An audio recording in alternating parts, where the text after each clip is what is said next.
Tu veux produire de la tomate et réussir ta campagne agricole? Alors tu es au bon endroit. Dans cette vidéo, je vais te révéler tout ce qu'il faut savoir pour réussir ta culture de tomates, de la préparation du terrain à la récolte. Sois préparé car c'est du lourd qui arrive. Sur ce, c'est tout.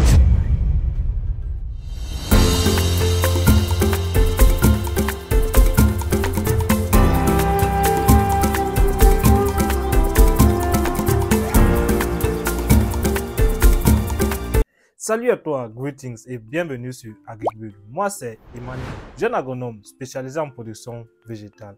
Ici, je partage avec toi des techniques, astuces et stratégies agricoles pour t'aider à réussir dans l'agribusiness de manière saine, rentable et durable. La tomate fait partie de ces produits incontournables de l'alimentation humaine.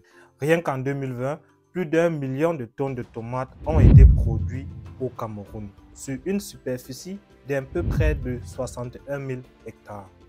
Les bassins de production majeurs sont l'Ouest, qui représente à elle seule plus de 85% de la production nationale, suivi par le Centre. Malgré cette production fulgurante, la demande reste supérieure à l'offre. Pourquoi? Parce que beaucoup échouent faute de technique ou de planification. Voyons donc ensemble comment réussir ta culture étape par étape. Tout d'abord, les généralités. Et oui, je sais que tu n'aimes pas cette partie, mais bien comprendre sa spéculation, c'est augmenter directement ses chances de réussite. La tomate, de son nom scientifique Solanum lycopersicum, elle, est une plante annuelle ramifiée dont les tiges nécessitent un tutorage pour améliorer les rendements. Le cycle de production de cette culture varie de 120 à 150 jours, dépendamment dans quel bassin tu la produis. Il existe une large gamme de variétés de tomates classées en deux grands groupes. Le groupe de tomates de consommation fraîche à croissance indéterminée avec des fruits ronds et le groupe de tomates dédié à la transformation à croissance déterminée avec des fruits en forme de prune ou allongée. Les tomates sont consommées fraîches ou transformées. Riche en fibres, elle contient également des caroténoïdes, principalement le lycopène, connu pour ses propriétés antioxydantes et anti-inflammatoires. C'est tout sur les généralités. Maintenant, comment bien la produire? Choix de ton site. Tout commence ici. Choisis un site bien exposé au soleil, jamais cultivé récemment avec des solanacées, riche en matière organique et bien drainé, proche d'une source d'eau fiable. Un bon site, c'est déjà 30% de ton succès garanti. Quand cultiver la tomate? Déjà, il faut savoir que la tomate en plein air peut être cultivée toute l'année. Mais si tu veux te faire des grosses marges, je te conseille de la cultiver en saison sèche. La période optimale de semis varie en fonction des variétés et du système de culture utilisé. Selon ta zone agroécologique, les périodes de semis pour les deux saisons agricoles sont juin-juillet dans les régions du nord, mars, avril et septembre dans les régions du nord-ouest, de l'ouest, du centre, est, sud, littoral et sud-ouest. Ensuite vient la préparation de ton site.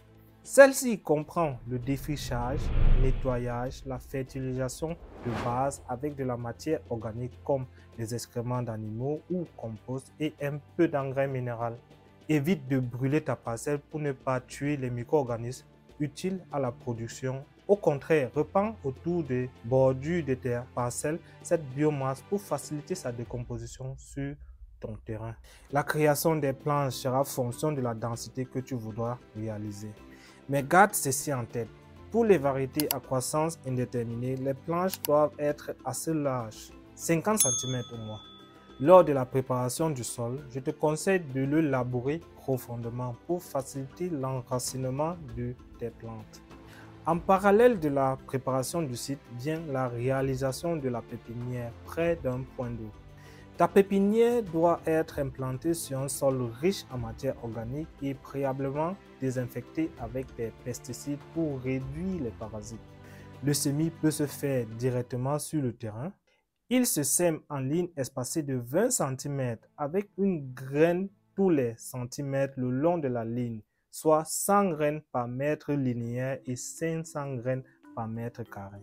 Il faut une pépinière de 60 mètres carrés pour obtenir les plantes nécessaires à la transplantation d'un hectare de tomates de consommation fraîche et une pépinière de 80 mètres carrés pour transplanter un hectare de tomates industrielles.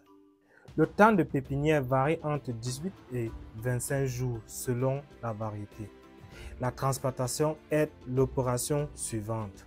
Pour cette opération, seules les plantes vigoureuses d'environ 15 cm de hauteur avec 5 à 6 feuilles et une tige de 5 mm de diamètre doivent être transplantées. Tu peux par exemple choisir une densité d'environ 25 000 plants par hectare avec 80 cm entre les rangées et 50 cm entre les plants. Le tutorage et le palissage sont des opérations indispensables si tu veux avoir un bon rendement. Pour éviter que les plantes se couchent et améliorer l'aération, il est nécessaire de soutenir tes plants de tomates à l'aide de tuteurs et de ficelles. Utilise des tuteurs de 2 mètres pour les variétés indéterminées et de 1,1 m pour les variétés déterminées. Les tiges doivent être reliées lâchement aux tuteurs au fur et à mesure de leur croissance avec de la ficelle.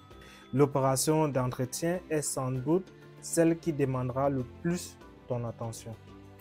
Il est composé de l'ébourgeonnage, de la fertilisation, de l'arrosage et de la gestion des maladies et ravageurs. Retire les gourmands pour concentrer l'énergie sur les fruits.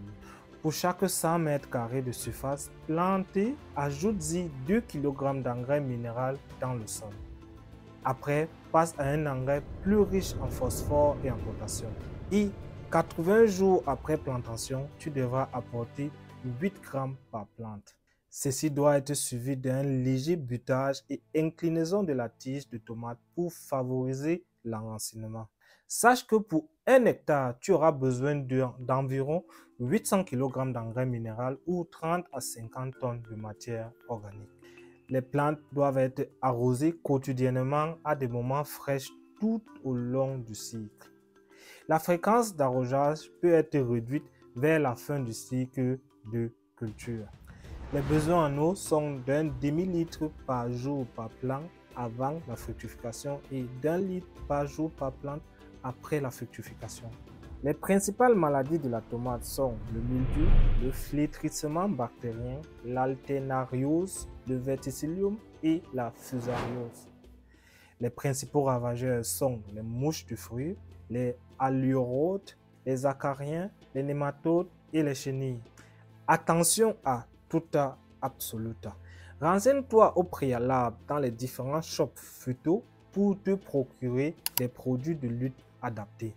Sinon, il existe pas mal de pratiques et solutions biologiques qui donnent des résultats assez satisfaisants. Après 70 jours de dur labeur, vient le moment des premières récoltes et s'étend sur 2 ou 3 mois. Elle se fait lorsque la couleur du fruit commence à changer. Jaune rosé si la vente ou la consommation est différée, orange rouge pour une vente ou consommation directe et rouge vif pour la transformation. Au Cameroun, les rendements varient énormément en fonction de la zone, saison et pratique culturelle. En théorie, il est possible d'avoir des rendements allant jusqu'à 50 tonnes à l'hectare, mais la moyenne nationale oscille autour de 20 tonnes à l'hectare. Voilà les amis, l'itinéraire détaillé de la culture de la tomate vous a été servi par AgricBio. Dis-moi en commentaire combien de tonnes as-tu déjà réalisé sur le terrain. Abonne-toi, like, partage si ce contenu t'a édifié et on se dit à très bientôt pour une nouvelle vidéo tout aussi motivante. Merci.